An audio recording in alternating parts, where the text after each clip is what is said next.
During the medieval period, it is a common theme for people in movies and in cartoons and things like that in the media to carry swords at their hip in a sheath like this, right?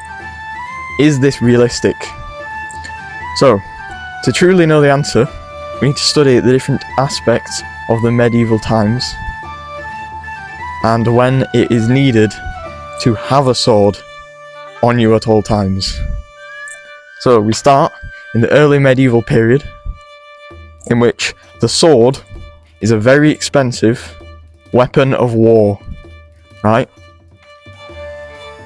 Therefore, most people would not carry this around with them unless it was in war.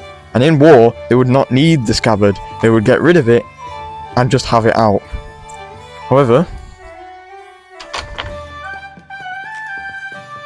in the early medieval times, they would most likely carry a small axe at all times for protection. This is because the axe is multi-purpose. It can be used to cut wood and people. Another thing about the axe is that it's small and cheap because there's less metal than the sword and it's got a handle of wood, which is cheap. During the middle and later medieval period, the dagger, essentially a tiny little handheld sword that could be used to stab people. Very easy, very light to carry around.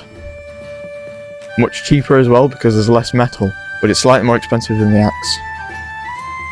It also can't really be used for much, but it could be used to cut apples, maybe. Then, towards the end of the medieval period, in the later medieval period, they came up with the idea of having a sword because daggers just became longer and more efficient, and these became everyday carry. They became smaller, lighter, they became more about stabbing, and they became the rapier, which is a thin pointy sword from the late medieval period. Things like the small sword emerged, became very popular for civilians for protection. Then, during the Renaissance, the flintlock pistol and all its different styles, they just became guns, and then by that point swords were kind of a bit ineffective when you could just get shot.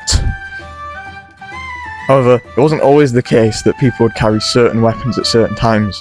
During the middle medieval period, you could probably find people with both of these or one. It doesn't really matter, because if you're if you're just a civilian, you probably have a dagger, but if you work with wood, you'd probably have an axe. Doesn't really matter, it's just personal preference, but it's mostly based around these time periods.